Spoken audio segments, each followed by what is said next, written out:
welcome. Hey, we are celebrating 1 year of R.A.D.A.R Roundtable recordings. Wow. Yes. Yay. Remember, we started last July. That's right. I'm not sure we've done exactly 12, but we've tried to do one every month. And so I think we've got 10 or 11 in the box. And congratulations. It's mostly because of Ann. Nobody wants to see my face. So thanks, Ann. Thanks, Ann. I appreciate that. Thank you, Dave. And I'm sure it's equally you as well. So today we're recording another R.A.D.A.R Roundtable for the voiceover community. We've got a great panel here today. These are recordings and sessions to talk about R.A.D.A.R. We've really tried to hone in on that continuous topic in all of these R.A.D.A.R recordings. And we touched on a lot of topics, and today we're going to touch on the union, SAG-AFTRA, and things that are associated with that. I'm going to get right into the introductions. These are introductions that each of you sent me, so I'm going to read them. If it looks like I'm reading them, I am. So Tom Allamon is here. He's got more than 120 years collective experience in the production business at Falcon Paymasters anyway, who Tom works for, brings problem-solving expertise to unique situations. Tom is the president of Falcon Paymasters, continues to invest in human capital and technology to ensure that Falcon remains a deep resource for talent, crew, and its clients. Mr. Dave Fennoy is here. Yay! Dave is an award-winning video actor and teacher, 25-plus year career that includes national and regional commercials, network promos, Nat Geo, Discovery, Science Channel narrations. The Hulu guy, voice of Hulu for its first 7 years. Also does cartoons, more than 200 video games. Thanks, Dave, for joining us today. Glad to be here. Zach Hanks is here. Zach has voiced characters in over 80 AAA games under union contracts. He has cast and directed about a dozen more. He's lectured on video game voice acting and producing at conferences in the U.S. and abroad. He's employed game voice actors as a union signatory producer and is a member of SAG-AFTRA's National Interactive Media Negotiating Committee. Zach, thanks for being here. Thanks for having me. Brad Venable is here. He's a successful commercial and character/video game voice actor, just completed a transition from Dallas-Fort Worth to Los Angeles, and often shines his brilliance on us here at World Voices, which we're grateful for. Thank you, Brad. Melissa Exelberth is the person you can't really see, but we're going to hear from her for sure. And Melissa does a lot of VO genres. She got started in voiceover and more 20 years ago while working in TV and film production. She took a side trip into New York City radio some years ago. After that, while doing VO part-time, and she went full-time voiceover about 8 years ago. And Melissa's joining us by phone on her Android phone. She's got some lighting issues there working against her, but we're going to hear She's in the witness protection program. That's exactly and I have not yet introduced my my lovely co-anchor. We actually love her for her brains more than her looks because she's just everywhere. And Ann Ganguzza, couldn't do the show without you. You are the best. Thank you for co-hosting this with me, and I give the floor to you. Oh, fantastic. Well, I have so many questions. I'm super excited by this panel today. So let me start right in on maybe, Zach, you can enlighten us on some union news that's been happening. There's been some investigations of some studios, Gray Global Group and Townhouse 23, that have been going on. Maybe you can update us on what's happening? My area of expertise is pretty much limited to video games. Oh, okay. I have noticed I've gotten updates about Gray and all that sort of stuff. But I can't really speak to them directly. But I can definitely speak to where we're at with video game negotiations. We've been in negotiations for a couple of years. Yes. When we get to that topic, I'd be happy to speak. Oh, sure. Can you up your audio just a little bit, Zach? Yes, I believe I can. Check. How's this? Yeah. Better? Yep. Okay. Great. So then, speaking of video games, we do have a couple of members on the panel that are very active voiceover in video games. I guess I like to bring this down to education. What is it that are prime concerns for voice actors in doing video games? And then we'll talk about how what the union has done to address those. Dave. Okay, well, first and foremost, well, there's two that come to mind, one physical and one financial. The physical is protecting us from damaging our voices during sessions, and that is shortening the amount of time we spend screaming and hollering. That has been a big issue because this is very, very, very stressful work, and it seems sometimes, and I must say that most directors are very good with helping you with that. but not necessarily the producers. What they want is their product. And I'm not going to say they don't care how they get it, but they've kind of fought the idea of shortening sessions with lots of shouting and whatnot, the things that can be damaging to your voice. The second is financial. Almost every other area of entertainment, there are residuals of some kind. If you're on a TV show, you're going to get residuals. If you're, and why would somebody be calling me now? If you're on a television show, you're going to get residual. Commercial, you're going to get residuals. Cartoons, you're going to get residuals. And the biggest entertainment industry in the world, video games, does not pay residuals. So when that game, and there have been several of them, makes $1 billion in a day, you don't see another dime from your session. And those two things, I think, are the biggest battles we're fighting right now. Brad, your take on it? Well, the biggest thing that I've seen is, you know, I come from outside, a flyover state, if you will, where we basically went in for X dollars per hour, build X number of hours, and that was it. You know, just wash your hands of it, walk out, that's it. And let's hope that it was a hit, that way that you can kind of shine that hitdom of that particular game on your own acting, your own career. So me coming into the situation that I'm coming into is kind of unique and kind of scary, to be honest, because, you know, I was able to make good connections and get into a really great job, you know, really good gig here right away. And I didn't have that experience of the really weird, you know, let's tear your cords up experience. It was on like a Monday or Tuesday, which I generally have a policy of only having Screamo sessions like that on like Thursdays and Fridays. So I've got the weekend to recover and such. But I haven't actually had to go into a session and worry that I was going to have a bleeding polyp at the end of it. But it is a fear. I mean, I had a nodule a couple of years ago, and thankfully it's kind of worked itself out, and I've gotten good treatment for it and stuff. But that was a very scary part of my life, my career, because I worked 5 months in 2014 out of the year, and that's it. And I was very, very, very fortunate, because this whole situation, I'm afraid to walk in and say no, as we often are, to go into a session and not be able to give what the director, what the producer wants, in fear of never being able to work for that person again. I mean, of course, you know, then the pragmatist in me says, well, if you want to work at all, then you don't want to work with people that will do that to you. But then again, that's kind of what we do in video games. Video games have been a real dear part of my geekdom, you know, if you will. So, well, Zach, anyway, maybe Zach, you can give us an idea of what you guys talk about in your National Interactive Media Negotiating Committee when you guys meet. What's the hot topic right now? Well, first I want to apologize for the length of the name of our committee.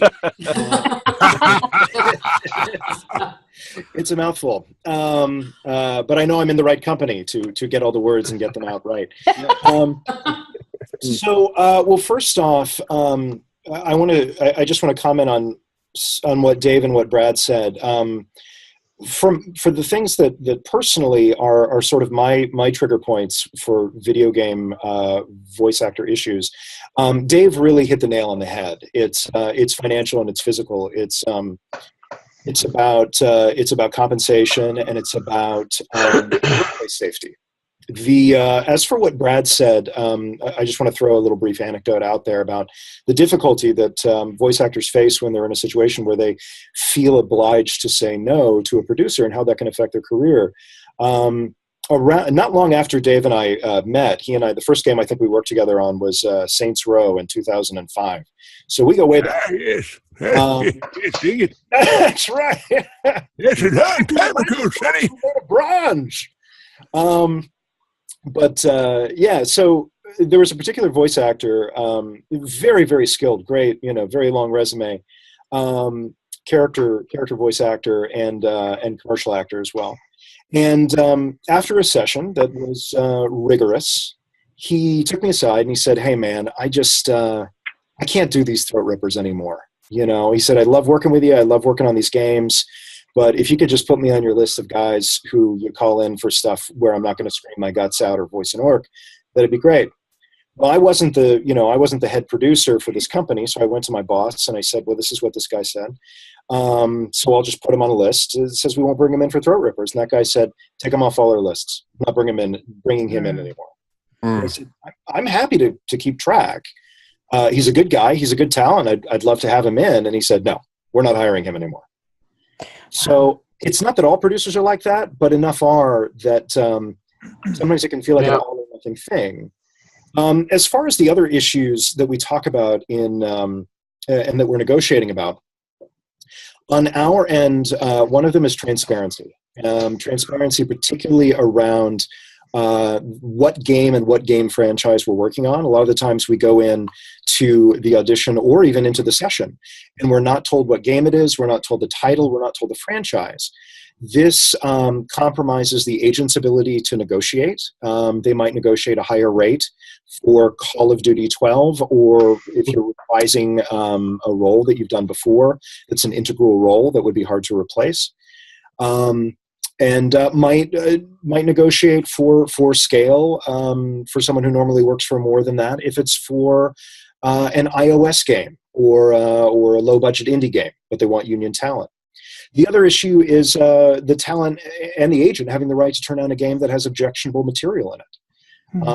Rockstar Games, for instance, is kind of notorious for having games that have objectionable material. In my estimation, objectionable casting, casting gangbangers instead of voice actors. And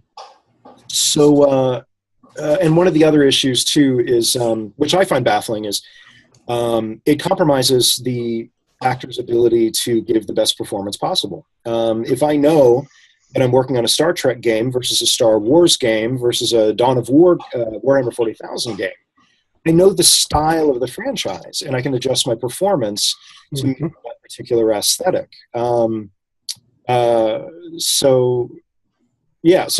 a primary point.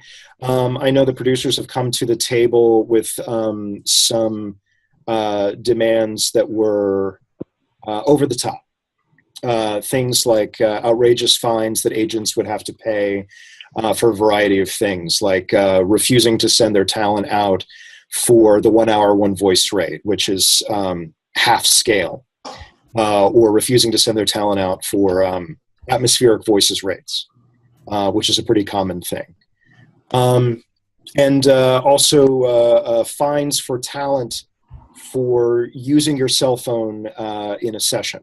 Apparently there's a couple of folks out there who do what we do, who inconvenience producers and hold up sessions. But they want to hold all of us responsible for a couple of bad eggs. So, so those are some of the things that we're dealing with. But the primary issues are financial and safe working conditions. Can I add a tag to what you just said about the fines? Most of us, and I think most of us would consider ourselves journeyman voiceover actors. The problem there with the fines and whatnot are because of what the celebrity actors are doing. When they want to bring in celebrities to a video game, very often it's not the money they were used to getting in a movie or a television show. They either don't show up, they show up late, they work as long as they want, then quit before they're done, before the appointed time is done, and they get on their phones, they talk to their agents, or they don't give the proper performances. I'm not saying all of them do this, but these are the kinds of things that happen that I've been told about from producers and directors. But we are all, the rest of us are paying the price for those bad actors, pun intended. I have a question about how does motion capture fit into all this? Because I know you talked about the physical aspect of what are the dangers for voice actors. Is that a prevalent thing in the video game industry? And how real is there a danger of, when you've got motion capture and you're performing, what physical issues are of concern there? Yeah, I'll go ahead and start. Yeah, that is definitely an issue with us, and we have a couple of members on our committee who are primarily motion capture actors, and we have a couple of other members who are primarily voice actors, but do motion capture or facial capture as a part of their work. And there have been several issues that have come up. One of the main ones is having a stunt coordinator on set when stunt work is being done in the volume. The volume is the space in which the motion capture happens, and the space in which the actors perform.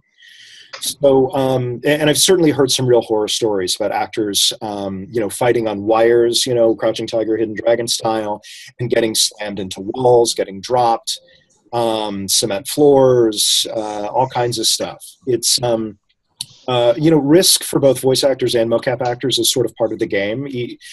Mocap actors tend to be stunt people, and voice actors who do video games I consider vocal stunt people.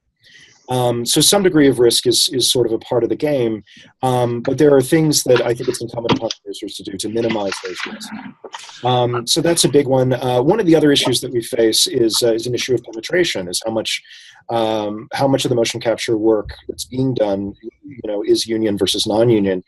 And unfortunately, a great deal of it is non-union, and the non-union pay isn't terrible. So we face kind of an uphill battle there in getting the motion cap actors to stand with us in solidarity. You get the kind of attitudes that you might get that Brad has probably encountered, and I've encountered.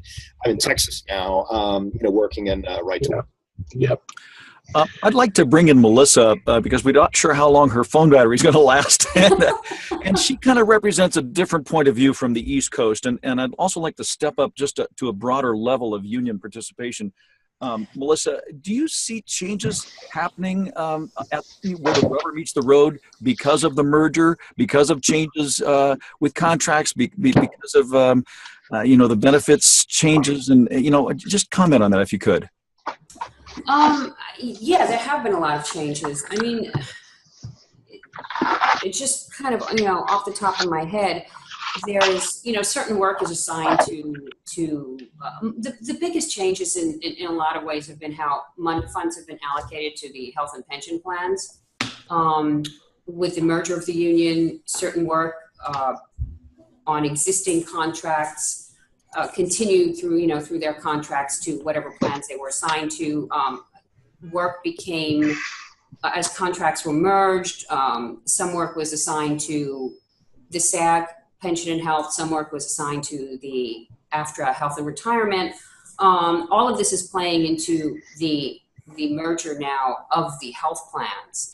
And there have been a lot of differences there where, especially if you work across a number of genres, you'll find yourself accruing health and pension credits in, say, the AFTRA plan or in the SAG plan, much as it had been before the merger. And this is why they wanted to merge the health plans. But that's still happening to some extent.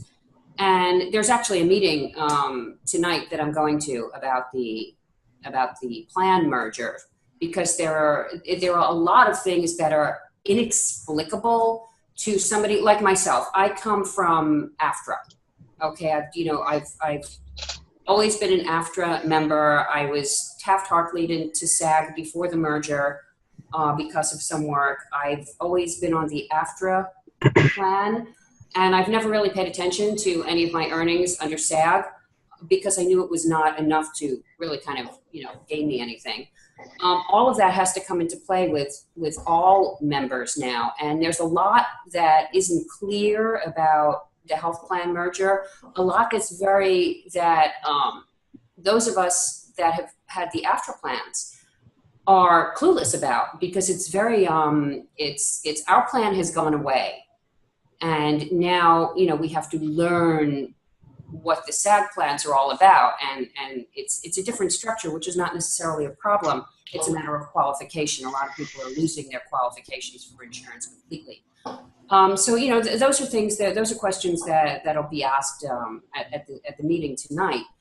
But yeah, there's been, there's also a lot of that's one thing when it comes to the plans. As far as the work goes, I see a huge difference, and in a way, between, say, union members on the coasts and union members in flyover country, as you say, and non-union members. And I see a lot of things going on where non-union members in so many areas have taken the forefront on good rates. I know we all talk about all of these people jumping into the business, and all you need is a microphone that you can set up next to your refrigerator compressor, and now you're a voice actor. Hopefully, though, without sirens going by. Yeah. Yeah, well, there are some things we can do nothing about. My clients love it. But it's authentic. Yeah, it's authentic, all right. I can't wait. Yeah, once the construction here is done, the booth goes in. Well, Melissa, I want to also bring in Tom here, because you present some unique perspective for those flyover state people who don't see a lot of the Hollywood opportunities, but who are converting, say, e-learning work into union work. And Tom, I know that's something your Paymasters company handles a lot of. What's the short tutorial on that? Short tutorial. Well, it's you do see a lot of performers, East Coast, West Coast, and everything in between.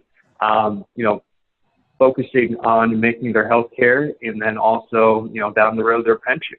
And, it's exciting to see and exciting to be part of, but, it's, with the pension, the healthcare plan, just with the increases and all, there's just this, very much a need to find a paymaster and a source where, performers, hardworking performers can, do their thing, but at the same time rest and be at ease that they're, hooked up with someone like a Falcon, where, we'll handle the converting on our side, assuming that, T's crossed, I's are dotted, and then, submit these, the H&R payments so that they're eligible. But there's been quite a concern amongst many members from all over the United States, just to make sure that, they're covered and family members are covered. So we try to do the best we can to navigate, rates and rules, and making sure that everyone's, following the union rules and that sort of thing. So it keeps us on our toes, and there's quite a bit of it happening right now. Just this need to make sure that they're making the minimums. What sort of work can be converted and what can't? Well, the easiest would be a non-broadcast piece. So voiceovers work great. 1 hour session, you have a how-to sort of video. And most cases, the client will be paying above scale. So assuming that, we're making all the minimums of, wages, union, H&R, employer contributions, that sort of thing, it's easy to. More complicated converting work would be TV and radio, and that's its own whole other ball game. But voiceover artists who are IVR, how-to videos, that sort of thing, category 2, are meeting what they need already. The shock though is that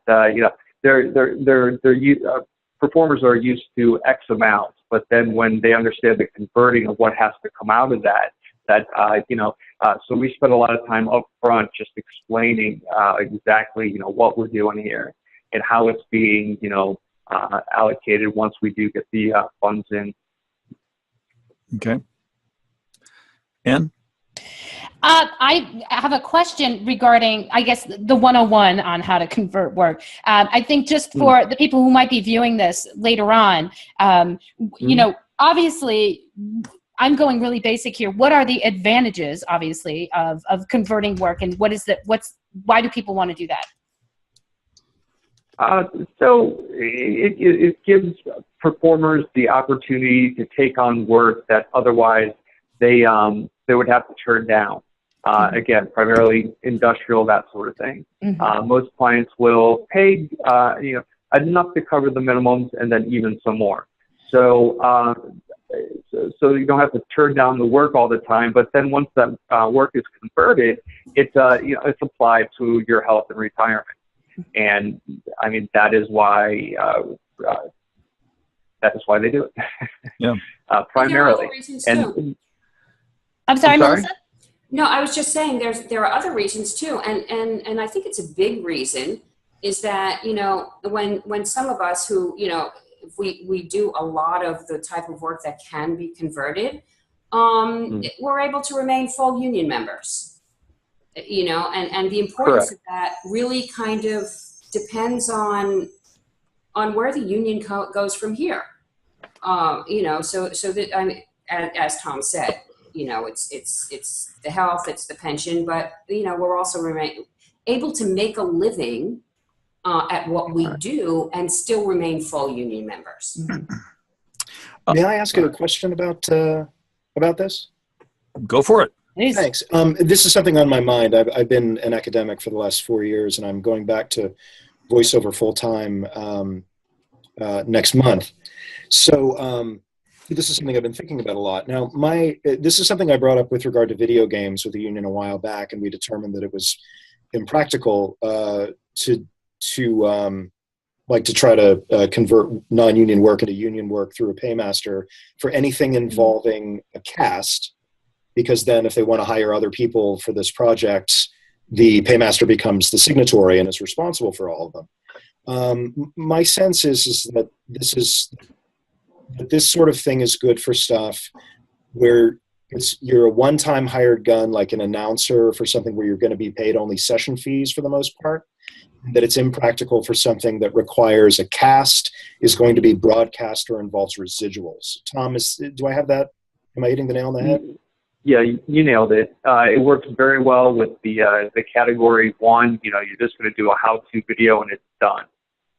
Where it gets very complicated is if you can't have a mixed cast. So if the voiceover is in one part of the United States, it doesn't matter.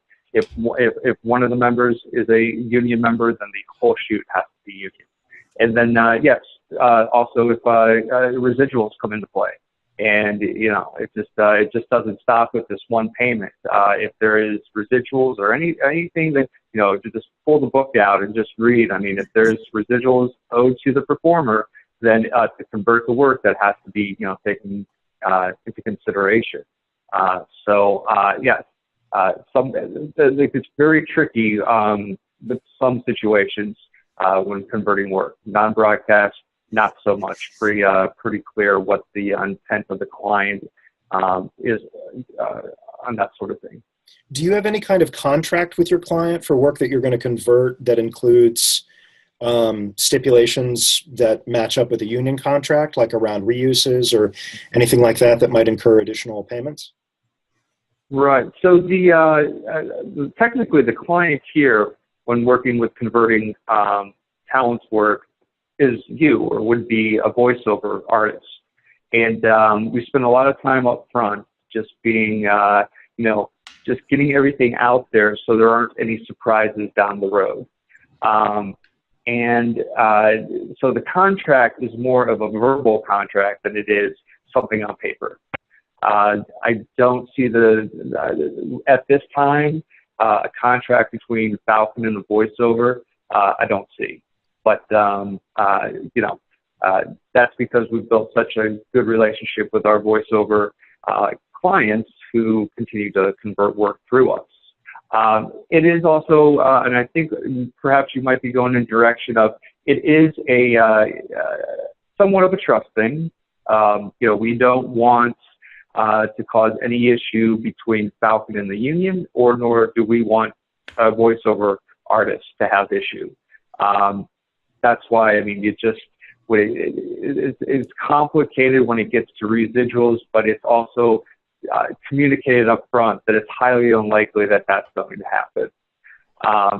Does that answer your question? We don't want also a situation where it's one project, but we're told another view. So that, that could happen, but upfront honesty and just, on the same level when we from start to finish. Thank you, Tom. Yeah. Hey, Brad, you're this Texas guy who just moved to LA. You're finding your feet there, and you're seeing some opportunities you didn't maybe have in Dallas, Fort Worth. You're not a union guy yet. What would convince you to go one way or the other, to stay non-union, or what would convince you to go union? Well, I think staying non-union is pretty much a non-option at this point. Okay. I'm either going to use the dreaded F word, or I'm going to be a full member of SAG-AFTRA. And the opportunities that have been afforded thus far have been amazing. And, going from a bigger fish, not big, but bigger fish in a smaller pond, to a definitely smaller fish in a very, very large ocean. And I'm okay with that, because hopefully that just allows me to up my game and stuff. But when it comes to what I'm going to decide to do in the future, I'm going to stay out for the moment. I'm eligible. I've been eligible for, I don't know, a couple of years when I did some atmospheric voices for Lord of the Rings Online a few years ago. I think basically I'm going to hold out until I'm a must join. At this point, I don't know if that's a, kind of a dirty thing to say out here on the internet, but it's just, I'm in a situation where whether I'm in or out, I have the right legally to audition for jobs, even if it says union only. As far as I know, I don't think that my potential for joining the union is hurt by staying out until I have to join.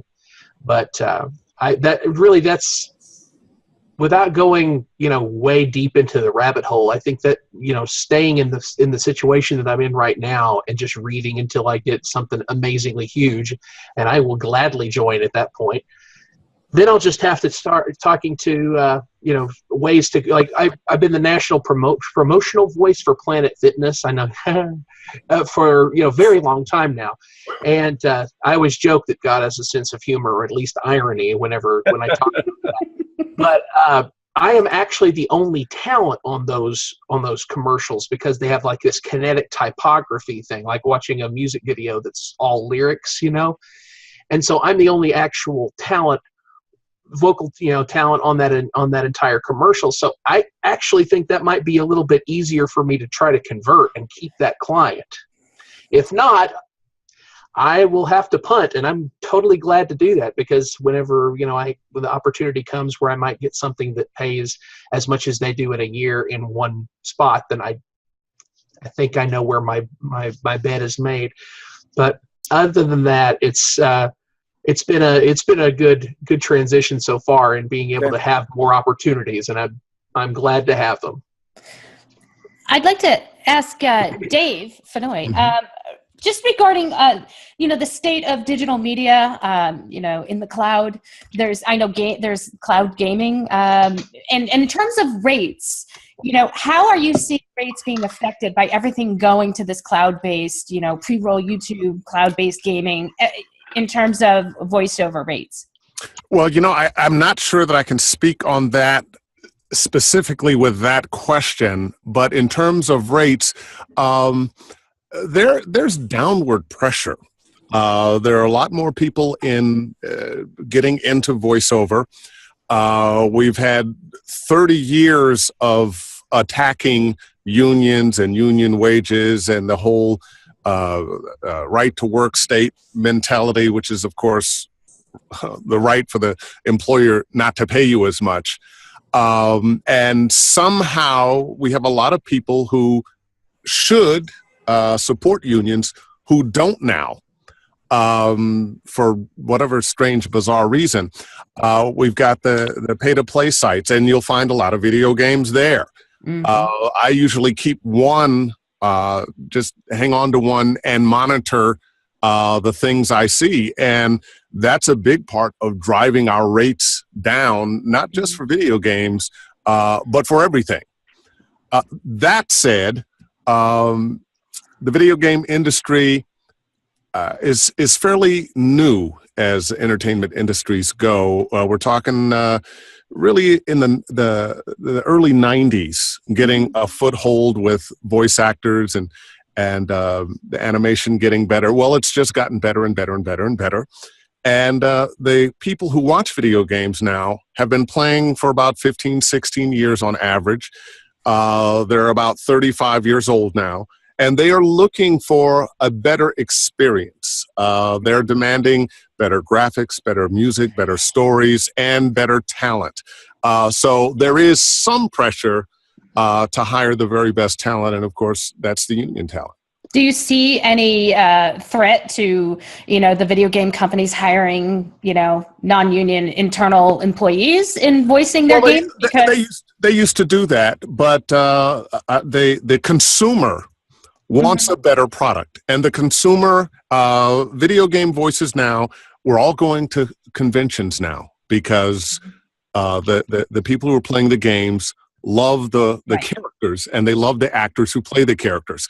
Well, if you don't have the talent to do that, it's just not going to happen. The game's not going to play. People are going to be complaining. There's a whole magazine, even if online, magazine community just about video games.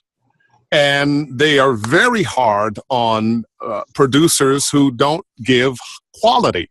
So there is still a lot of pressure that we want a great product. And I think the video game companies, the producers, want a good product.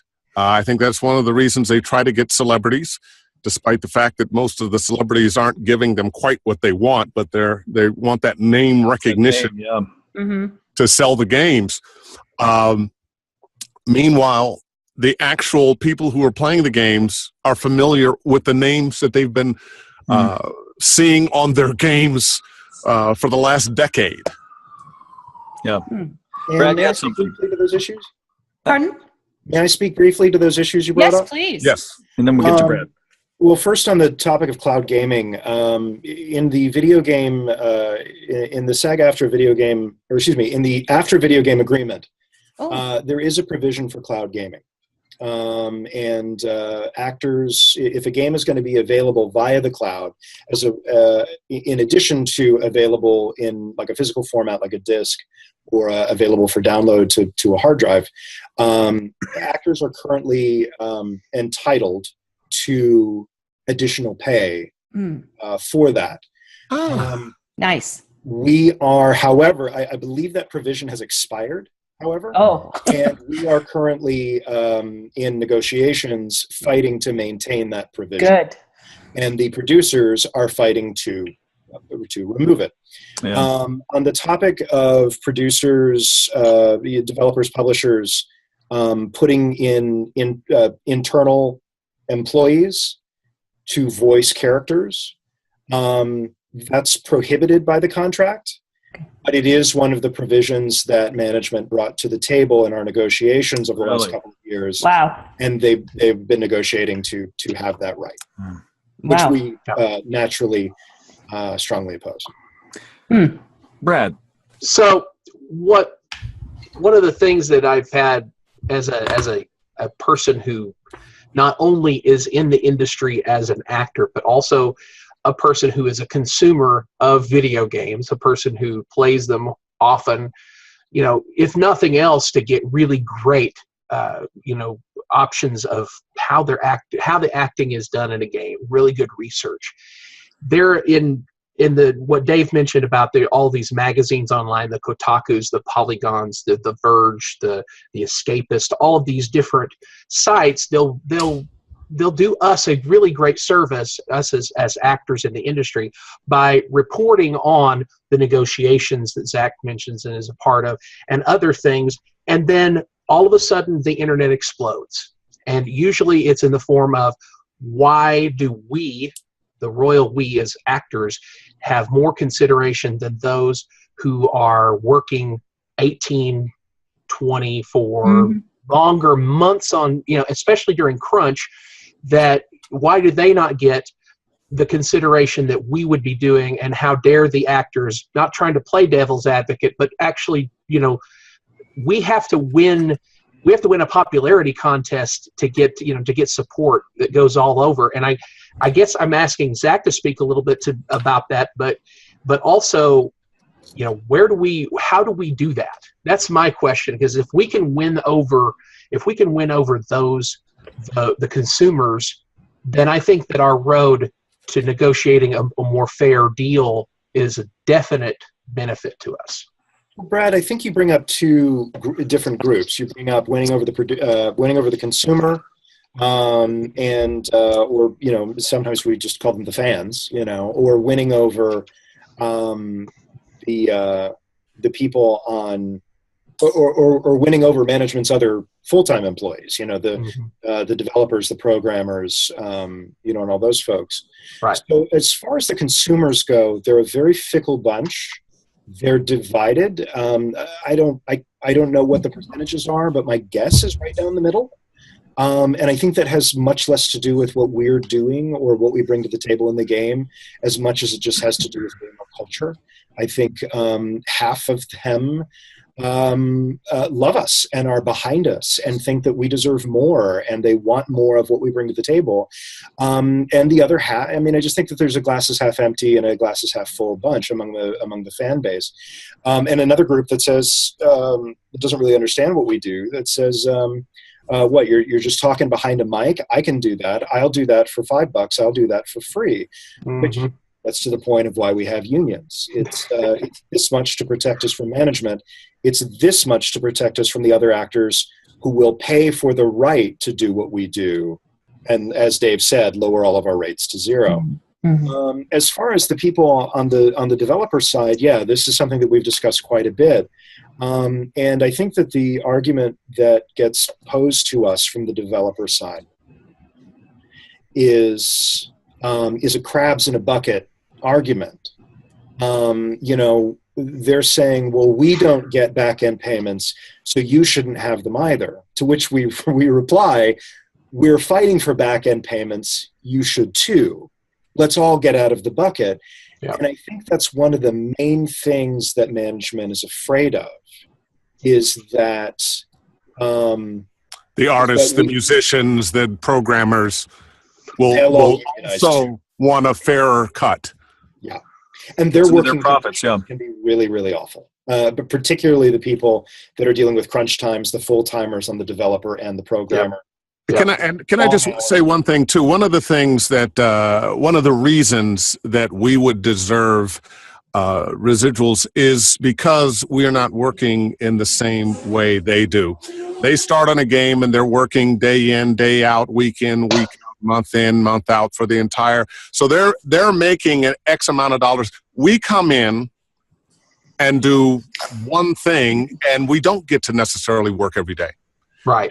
If we're very fortunate, maybe we're working on game A today and game B tomorrow and something else and then something else. But our specialized talent is only brought in at a certain point, but it lives on that game, and it is one of the most important elements of those games.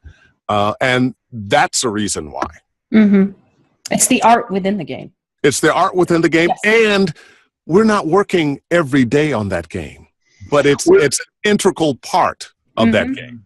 We're not full-time employees that get a paycheck and get benefits, even if it's for the term of the development cycle. That's been my experience in talking, trying not to get into arguments on the internet, which is, but still, that's to me, that's the big divide is that this is why we should do it, because it needs to have at least an insurance policy for recuperation when we do shred our cords in the name of dying in a fire or falling from 5 feet, 10 feet, 30 feet off of a cliff, that kind of stuff. So I think it's similar to like music licensing, right? You pay fees for music licensing, and we're part of the music, of it. I think the idea is, I actually think of it more like movie actors and television actors. When that game is sold again or more and more, they're buying your performance as well as everything else in that game. But our performances, we should be remunerated for that. And it would be a very simple equation, much easier than movies and television and commercials, because it's all sales. If you didn't sell but X number amount of games, you didn't hit the level, okay, maybe there's not another payment. But when you've reached a certain level, some form of residual should be paid to those actors. You hit And another those- level. Yeah, Mhm. And those metrics are easily available too. Because exactly. they thrive on the fact Mhm. that X number of units have been shipped, X number sold. Well, already got those numbers in hand, so let's just use them. Yeah. Sorry. Even more so than I In a- think. in a way of I'm sorry.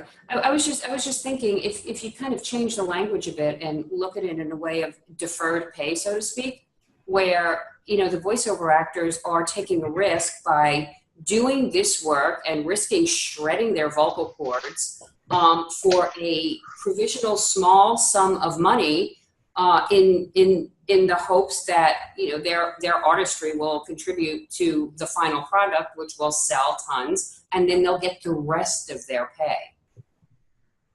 It's just one way of looking at it that might be more palatable. Well, it kind of scares me because it's saying, oh, well, you're supposed to make X amount of dollars. Well, we'll just cut that in half, and we'll pay you the other half of the game. I don't want them to go there. Kind of like royalty share on audiobooks, huh? Ooh, yeah. Yes. Yeah. Well, but that speaks to the question that Ann brought up too about these YouTube pre-roll jobs that are so prevalent now, and that also is easy to get a metric on. I mean, you see how many Somebody has those numbers. So at a million views, should the residual kick in, something like that? Different bag of It is, but can of worms. this is the new challenge. It's all new media. Streams, yeah, all new media, and rates are affected by this, and I don't see it going any other way. Besides, it's all going to continue to grow, I think, digitally, and we need to be prepared. If we're union or non-union, on how to be able to negotiate a fair rate for ourselves, and that's. Yeah. I think we need to get out of that whole all-encompassing umbrella of new media, because all that does is give them a really great excuse to keep all those rates lumped together, as opposed to being extremely specific. Like pre-roll and web explainers should not be in the same bucket. They should be separated out. That call them what they are and negotiate them individually. And it's going to be really difficult, because I have not been a part of that ecosystem, if you will, this entire time I've been in my career. But that's something I'm having to learn very, very, very quickly. So. Excellent point, Brad. Excellent point. Yep. Hey, Zach, you're closer to the union workings and machinations than any of us. Since the new change at the top and with the merger continuing, do you sense an excitement there? Do you sense that there's a new energy, a new gestalt happening at the top with in a big way? In a big way. Good work. I think Ken Howard, who we miss. I think he did a hell of a job, and I didn't know Ken personally. I know Gabby, who is now running the show, and she's worked very close with us on the video game stuff. And she's a real straight shooter. She's got a ton of experience, and she knows the landscape really well. And she works the contract, so she's one of us. I do think that the merger has been galvanizing and energizing for most of the membership. There's still some sour grapes from a small core of members who did not want to see merger happen, and who are no longer in political power in the union. I think the merger of the health plans is a huge relief. I'm thrilled about it, especially now that I'm going back to performing full time after having had a salary and benefits for the last 4 years. The knowledge that before the merger happened, that I could make, I'm just gonna throw some numbers out there: 14 grand SAG and 14 grand after, a 28 grand total as a performer, and not qualify for insurance in either union. And then Joe Blow over here could make 15 grand in SAG and nothing else. He made 13 grand less than me, but he qualifies for insurance. That's not going to happen anymore. And that the threshold for people who are really working is no longer so daunting, and the work isn't going to be, potentially split between two unions. One of the other issues that we haven't discussed that was a very sensitive one for the video game folks was an issue of leverage. Management could set SAG and AFTRA against one another. They didn't have to. break all the actors. They just needed to break this one group to get them to buckle and take the lower rates, which would force the other union to accept those same rates or lose penetration in that market completely and have it all go to the other union. I think what we often saw was that, or at least the talk was that AFTRA was more flexible with producers, SAG was more resistant. I'm not putting a value judgment on either one. Forgive me if my language seems to subtextually say one way or the other. It's true. Okay, thanks, Dave. People would say that AFTRA would buckle, and then people would say that SAG was too rigid and wouldn't bend at all and was uncompromising. So more and more of the work was going to AFTRA, but it ended up also kind of being lower rates. So this brings us all together. They can't set us, a house divided. They can't pit one union against the other. Yeah, bingo. Yeah, I think it's great. I do take exception with AFTRA always being lower rates because that wasn't my experience at all. My apologies if my facts are wrong. I will say there were different word on the street. Contracts. Yeah, the contracts were structured differently. What would happen, and it really started with movies and what it was shot on, or whatever. Was it shot on film or was it shot on video? If it was video, it was AFTRA. If it was shot on film, it was SAG. And with the advent of digital, suddenly there was a gray area. Yes, and that was a big opening for producers to go with the lower AFTRA rates than the SAG rates. For TV, you mean, or are you talking about film? Well, film and TV. Well, we're shooting it on this. It's video, therefore it's falling under this category as opposed to that category. There was a lot of that kind of playing going along. And now with SAG and AFTRA together, we don't have, they can't be played one against the other. That's absolutely true, We're about at an hour, and I want to be respectful of everybody's time, including my own. And I just wondered if anybody had any final comments or something that your interest was piqued on, but you didn't get a chance to comment on it. Anything at all? I would just like to say, this is the first time I've been invited to this, and there's so many wonderful things going on in the voiceover world with discussions, but this was a very, very, very good one. I appreciate being asked to join this party, and I think the discussion is extremely important. I learned some things here today with all of you, and I want to thank you for that. And for anyone who is listening, this is important stuff, and you should feel privileged to get this kind of information. Thank you, Dave. Wow, thanks, Dave. That's great coming from you. I want to thank Dave Fennoy because he is such a touch point for the voiceover community. Thank you so much. And Brad, God bless you. Thanks for coming on. I had to kind of twist your arm, but you made it anyway. Zach, I have not met you, but you've just been a fountain of information for this session. Thank you so much. Absolutely. Thanks for having me. Melissa, we love you. Thanks for shouting at us from the East Coast. From the construction. And her witness protection program. Yes, with the sirens, they're all after me. Let me just say that I think these are so valuable because you get together people, we all do different things, and we do different things for different people from different places. Some are union, some are not union, but we all ultimately want the same thing, and we hear things from other people that we don't know. We can't know everything. Right. Well said. Thank you. Absolutely. Like it or not, the union sets the standard for the entire community, and we look to them for that. Tom, are you still there? I'm still here. Lost the computer, but I've been with you the whole time. I wanted to thank you. I wanted to thank you for coming on board and also offering your perspective as a paymaster. That was invaluable. Yes, thank you, Tom. Excellent. Thank you for having me. Thank you. Yep. And Ganguzza, you are the best. Thank you, Dave. Thank you, everybody. The mutual admiration. Both of you guys. That's right. Love you, Dave. Love you, Ann.